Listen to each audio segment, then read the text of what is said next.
추석이 다가오죠. 이 추석이 되면 각지에 흩어져 살던 가족들이 모여서 명절 음식을 나누게 됩니다. 저는 세상에서 제일 맛있는 음식 중에 하나가 명절 음식이 아닌가 싶습니다. 그 부침개부터 해서 왜 이때 이렇게 맛이 좋은가 싶을 정도로 명절 음식이 우리에게 맛있고 정겨운 그런 느낌을 주는 것이 사실입니다. 오래간만에 식구들끼리 모여서 맛있는 음식을 먹으면서 정겹게 담소를 나누는 것, 분명 우리에게 주어진 행복입니다. 이번 추석은 많은 분들이 함께 하질 못하니까 행복이 반감되리라 생각이 들지만, 그러나 여러분, 적은 식구들이 모여서 그렇게 정겹게 음식을 나누면서 담소를 나눈다면 그것은 정말 행복이 아닐 수가 없습니다. 여러분, 그런데 담소를 나눌 때 서로에게 좀 좋은 말, 힘이 되는 그런 말을 주고받으면 좋겠습니다. 꼭 명절에 보면은 의상하는 말을 하는 분이 있죠. 뭔가 거북하고 부담되는 그런 말을 하는 경우가 있는데, 될 수 있는 대로 이런 말은 삼가하는 것이 좋겠습니다. 예를 들어 그런 거죠. 아이들 보고 너 결혼 언제 할 거냐? 취직은 했냐? 뻔히 알면서 명절 때 자식들이 싫어하는 말을 우리는 들어 하곤 하더라는 것입니다. 연봉 좀 올랐습니까? 장사는 잘 됩니까? 안 되는 거 뻔히 알면서 괜히 그런 걸 물어가지고 심란하게 할 필요가 없다라는 거죠. 말 잘못해가지고 괜히 기죽이는 그런 모습이 없기를 바랍니다. 우리가 해야 할 것은 정말 이 어려운 시기를 함께 지나는 사람으로서 서로 축복하고, 조금이라도 틈이 생기면 용기를 주는 그런 말을 하는 것이 좋겠습니다. 그래서 서로에게 힘이 되는 거죠. 그리고 여러분, 설교 중에 들은 말씀, 메모 같은 거 하셨다가 아니면 잘 기억하셨다가 그럴 때 넌지시 한 말씀 던지는 것, 얼마나 복음 전파에 도움이 되는지 모르겠습니다. 그런 것들이 좋은 방법이죠. 제 친구들, 안 믿는 친구들한테 목사랍시고 이렇게 한마디 하지 않습니까? 그런데 그런 것들이 먹힐 때가 있더라고요. 예수를 제대로 몰라도 뭔가 우리가 주님께 받은 그 말씀은요, 다 힘이 되게 돼 있더라는 것입니다. 그러니 우리 안에 너무 아껴두지 마시고, 듣고 은혜가 되는 말씀은 함께 나누는 그런 여러분 되시면 좋겠습니다.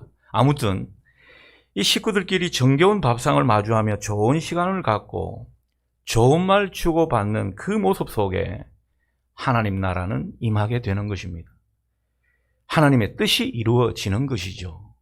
여러분, 하나님 뜻을 이루고 하나님 나라가 임하는 것을 거창하게 생각하실 필요 없습니다.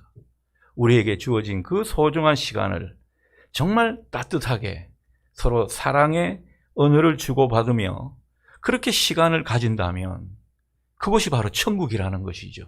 여러분이 가는 곳마다 천국이 임하는 놀라운 일이 있을 수 있기를 축복합니다. 예수님께서 오병이어의 기적을 베푸셨습니다. 이 오병이어의 기적은요, 어떤 의미에서 주님이 베푸신 천국 식사였습니다. 거기 모인 사람들이 주님과 하늘의 식사를 나눈 것이죠. 오늘 우리가 읽었던 이 요한복음, 다른 복음서와는 달리 이 요한복음에서 다루는 오병이어 사건은 마치 성찬식을 그려주는 듯한 그런 모습을 느끼게 합니다. 빵을 들고 축사하시고 나누어 주시고, 식후에 물고기를 가지고 축사하시고 또 나누어 주시죠. 포도주가 물고기로 대신한 것만 다를 뿐 거의 성찬식을 연출하신 듯한 그런 모습을 우리가 보게 되는 것입니다. 하늘나라 식구들이 예수님이 베푸신 그 밥상을 경험한 것입니다. 그러나 문제는 이 기적을 경험하고 또 주님의 밥상을 경험한 사람들이 보여준 반응입니다. 본문 앞 15절은 이 기적의 사건 끝에 큰 무리들이 예수님을 억지로 붙들고 임금으로 삼으려 했다, 그리고 이때 예수님은 얼른 그 자리를 피해서 산으로 떠나가시더라. 이런 장면을 우리에게 보여주고 있습니다. 원어로 보면요, 예수님은 거의 도망치듯, 예수님이 뭐 하시려고 도망치듯 그렇게 그 자리를 피하셨을까 싶을 정도로 예수님은 급히 피하셨습니다. 자, 그래서 이 주님이 왜 도망치시듯 피하셨을까라고 하는 이 문제는요, 우리에게도 중요합니다.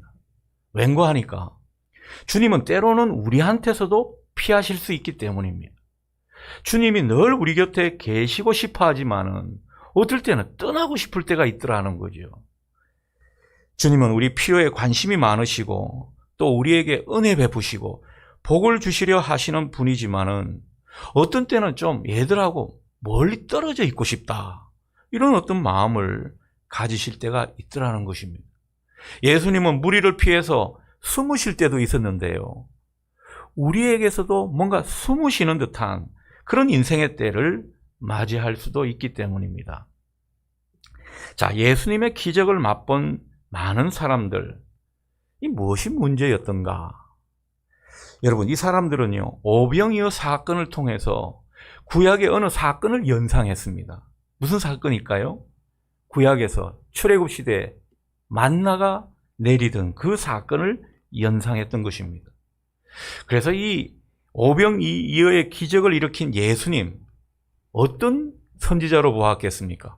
모세와 같은 선지자로 보았다라는 것입니다. 그래서 예수님을 메시아로 선포하고 이제 왕으로 모시려 했던 것이죠. 자, 이것을 아신 예수님께서 얼른 그들에게서 벗어나서 피하셔서 잠적해 버리셨습니다. 예수님이 이들을 피하신 이유는 무엇입니까? 이들이 예수님을 잘못 알았기 때문입니다. 예수님을 잘못 믿고 따르는 그 모습 때문이었죠. 이들이 예수님을 찾고 왕으로 삼으려 했던 까닭은 또 무엇입니까? 예수님에게서 그들은 뭔가 기적의 빵을 원했기 때문입니다. 자기들의 욕망을 충족시켜 주시고 또 자기들의 현실적인 그 필요를 다 해결해 주시는 뭔가 힘이 있고 뭔가 능력이 많은 그런 현실적인 메시아, 그 모습을 예수님에게서 본 것입니다. 오병이어의 기적을 일으키신 주님이면 얼마든지 자기들이 원하는 그런 것들을 공급해 주실 수 있는 분이라고 본 것이죠. 26절을 보십시오. 큰 무리가 숨어버리신 예수님을 막 찾다가 드디어 예수님을 만나게 됩니다. 자, 이때 예수님이 뭐라고 말씀하십니까? 너희가 나를 찾는 것은 떡을 먹고 배불렀기 때문이지 표적을 본 것 때문은 아니다, 이렇게 말씀을 하십니다. 예수님을 표적으로 찾아야 된다, 이런 말씀을 하신 것이죠. 여러분, 표적이 무엇입니까? 예수님께서 표적을 보여주신 이유가 무엇입니까? 예수님께서 기적을 베푸셨죠. 그 기적을 베푸신 것은 예수님이 누군지 알려주시면서 그 예수님을 참되게 믿도록 하는 그 이유에서 기적을 베푸신 것입니다. 그런 목적으로 기적을 베푸셨다면 그게 표적이라는 거죠. 그러니 표적은 다 믿음을 위해서 베푸시는 것입니다. 무리들이 주님을 찾았던 것은 기적의 빵을 얻고 그 빵으로 자기 배를 배부르게 하기 위함이었고, 그런데 이 사람은 정작 주님이 누구신지, 내가 주님을 믿는 이 일에는 별로 관심이 없었던 그런 모습이었다라는 것입니다. 그러니 표적으로 찾지 않았다, 이 말씀을 하고 계시더라는 것입니다. 여러분, 오늘날 우리들도 얼마든지 그럴 수가 있겠죠. 예수를 믿는 목적이 무엇입니까? 물으면요, 뭐 사업 좀 잘 되면 좋죠. 우리 자식들 좀 잘 되게 하려고요. 뭐 이런 어떤 현실적인 이유를 우리는 얼른 떠올릴 수 있습니다. 주님이 우리에게 은혜 베푸시고 때로는 기적과 같은 그런 일을 경험하게 하신다면 그 이유는 다른 게 아니더라는 거죠. 주님이 누구신지 바로 알기를 원하시는 겁니다. 온전한 믿음으로 주님께 나오는 이 모습을 기대하고 계시더라는 것입니다. 그런데 사람들은 그렇지를 못합니다. 자격도 없는 사람에게 말할 수 없는 은혜를 그렇게 부어주시는 것은 주님을 온전히 신뢰하고 그리고 주님의 뜻을 계속 받아들이기를 원하시는 그런 모습 때문인데 사람들은요, 여전히 은혜만 바라는 그런 모습이 많더라는 것입니다. 그래서 신앙생활에서 중요한 게 뭔가? 주님이 말씀하시죠. 기적이나 놀라운 일을 많이 경험하는 것이 아니다. 그 주님이 베푸시는 은혜를 통해서 예수님이 어떤 분이신지 제대로 알고 믿고 그분을 계속 받아들이는 것. 이게 신앙생활 잘하는 모습이라는 거죠. 그래서 29절과 같은 이 말씀을 하시는 것입니다.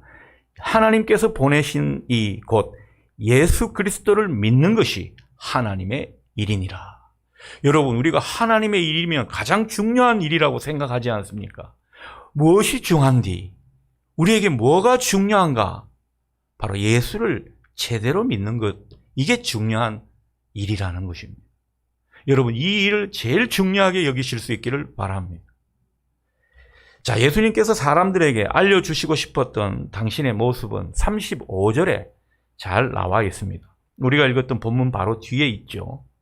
한마디로 뭐라고 예수님을 소개하고 있습니까? 생명의 떡이시다. 생명의 빵이시다. 주님은 우리에게 생명의 떡, 생명의 빵을 주시는 분이시다. 이 말씀을 우리에게 하고 있습니다. 제가 한번 읽어보겠습니다. 나는 생명의 떡이니 내게 오는 자는 결코 추리지 아니할 것이며 나를 믿는 자는 영원히 목마르지 않을 것이다. 주님께서 오늘 우리에게 당신이 어떤 분이신가를 제대로 우리에게 말씀을 해주고 있습니다. 주님은 우리에게 말씀하십니다. 썩어질 육신의 양식을 위해서만 주님을 찾지 말고 영생을 주는 주님으로 찾고 믿으라. 오늘 이 저녁에 우리에게 그 말씀을 하시는 것입니다. 오늘날도 보면 주님을 믿고 따르는 사람 많죠. 나는 주님을 믿는 사람이라고 하는 사람들 참 많습니다. 그런데 주님을 생명의 떡을 주시는 분으로 생명의 떡으로 보고 믿는 그런 사람들은 의외로 많지가 않습니다. 그저 썩어질 육신의 양식을 위해서만 주님을 찾더라는 거죠. 영생을 주는 주님으로 찾고 믿지 않는다는 것입니다. 그래서 성도들에게 한 번씩 영생이 무엇입니까? 그리고 정말 이 주님과 교제하는 그런 삶이 경험되고 있습니까? 물으면요, 답을 할 줄 모릅니다. 영생에 대해서는 우리 관심사가 많이 적더라는 것입니다. 목사들도 그랬습니다. 어떻게 하면 교회를 크게 지어가지고 정말 이 교인 수를 많이 늘릴 것인가? 상당 기간 이런 데 많이 혈안이 돼 있었습니다. 그래서 목사님들끼리 모이면 서열이 다 있어요. 500명 교회 목사님, 1000명 교회 목사님. 그래서 이제 한 20명 교회 목사님은 수발 다 들고 있고 보이지 않게 그런 어떤 서열이 매겨질 정도로 참 어떻게 보면은 정상이 아닌 모습이 많이 있었다라는 것입니다. 주님은 오늘 우리에게 말씀하십니다. 한국 교회를 많이 무너지게 하시면서 말씀하셨습니다. 영생에 대한 관심을 가져라. 나는 너희에게 영생을 주는 주님이시다. 이 점을 많이 말씀하고 있습니다. 주님은요, 우리에게 축복과 기적의 빵만을 주시는 그런 분으로 생각하고 찾지 않기를 바라시는 것입니다. 그럴 때는 주님은 상당 기간 같이 계시다가 어쩌면 잠시 떠나 계실지도 모릅니다. 아니면 거리를 두실지도 모른다는 거죠.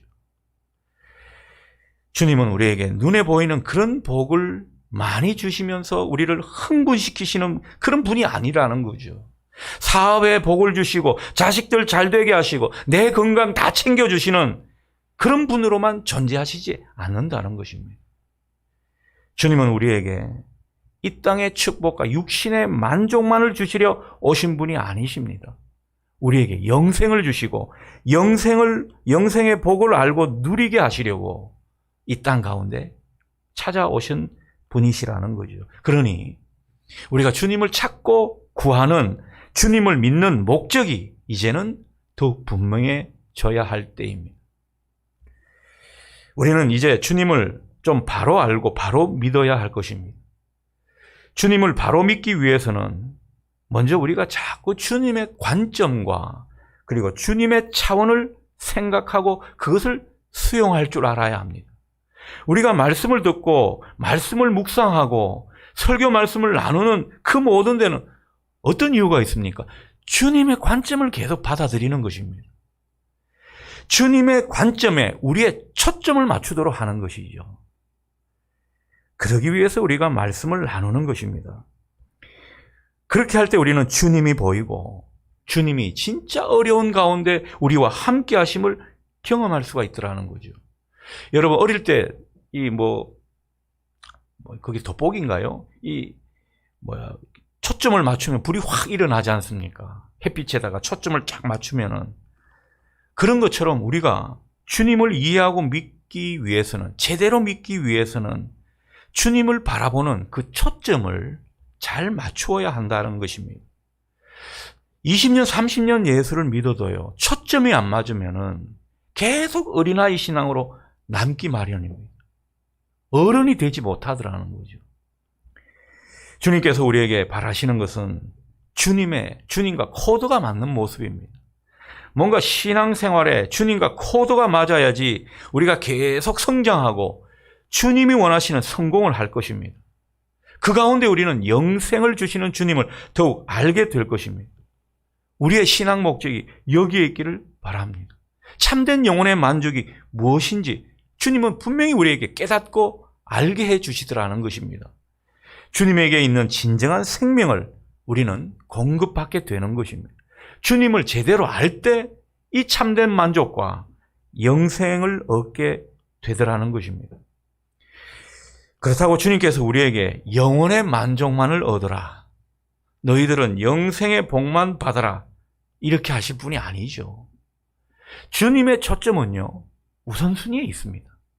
우리가 영생의 복을 경험하고 그리고 그 영생의 복에 만족하는 모습을 경험한 뒤에 주님께서 이 땅의 복을 부가적으로 주실 때 여러분 이 복은요 다 우리에게 행복이 되는 것입니다. 예전에는 돈이 많아도 행복이 되지 않았습니다. 높은 자리에 있어도 행복이 되지 않았습니다. 그런데 영생의 복을 경험하고 주님을 제대로 만나는 그런 어떤 경험이 있은 뒤에는요, 주님이 뭘 주셔도, 설사 조금 주셔도 얼마나 감사가 일어나고 얼마나 은혜를 느끼는지 모릅니다. 주님은 우리에게 이런 우선순위를 분명히 해 주시려고 때로는 고난도 주시고 연단도 주시는 것입니다. 중요한 것은 우리 영생의 복이 우선되어야 한다는 것입니다. 그래서 우리가 어려운 일이 많고 살기가 힘들다고 주님에게서 빵만 얻으려 하지 말고 정말 주님 자체를 구하는 이 모습이 있기를 바랍니다. 사업 조금 안 되면 그냥 신앙이 흔들리고 신앙하는 재미도 없고 이렇게 막 방황하는 듯한 이런 모습이 아니라 주님과 교제하면서 영생의 복을 경험하는 이 신앙의 참맛을 여러분 더욱 알아가실 수 있기를 바랍니다. 그럴 때 우리에게 주시는 모든 것이 복임을 알게 되더라는 거죠. 그것이 다 우리의 행복이 되더라는 것입니다. 그래서 영생은 무엇인가? 예수 그리스도를 믿고 알고 체험해 가는 것입니다. 주님과 사귀어 가는 것이죠. 그 가운데 영혼의 만족을 얻는 것, 이게 영생의 삶인 것입니다. 그러면서 우리가 더욱더 하나님을 사랑하고 나에게 붙여준 이웃, 사람을 사랑하고 하나님 뜻대로 살려고 애쓴다면 여러분 누구보다도 영생의 삶을 진하게 사는 사람일 것입니다. 생명을 얻고 사는 사람의 모습이 이와 같습니다. 여러분 우리는 현실을 살지만 영혼을 사는 사람입니다. 영혼이 있는 것을 우리는 귀하게 여기고 거기에 가치를 두고 사는 사람이라는 거죠. 그러니 돈보다는 사랑입니다. 때로는 돈이 필요한 것이고 돈 없으면 살 수가 없지만은 그러나 그 돈보다는 사랑을 선택하려고 애를 쓰는 이 모습이라는 거죠. 여러분 부부간에도 남편 돈 많이 못 벌어준다고 미워하지 마십시오. 사랑이 먼저입니다. 여러분 사랑을 주보십시오. 그렇다고 돈을 대박 치지는 않겠지만은 얼마나 남편의 모든 경제 활동이 고마운지 모른다는 거죠. 하나님은 우리에게 진정한 가치를 계속 깨닫게 해주시려 하십니다. 영원의 삶을 통해서 말이죠. 그래야 우리가 행복하기 때문입니다. 저는 재벌들 그렇게 행복한 것 같지가 않더라고요. 여러분, 정말 행복은 다른 데 있다는 것 생각하시고 영생을 통해서 우리의 행복의 구체적인 모습을 확인하는 저와 여러분 되실 수 있기를 바랍니다. 우리가 주님에게서 영생의 복을 얻기 위해서는 생명의 떡이신 예수님을 먹어야 합니다. 사실 예수님을 먹는다라는 것 때문에 초대교회 시절 우리 믿는 사람들이 쟤들은 식인종 아니가 이런 오해도 받았다고 합니다. 그러나 주님을 먹는다는 것 여러분 아실 겁니다. 주님께서 우리에게 성찬식을 베푸시는 것, 주님을 먹으라고 베푸시는 큰 선물인 것입니다.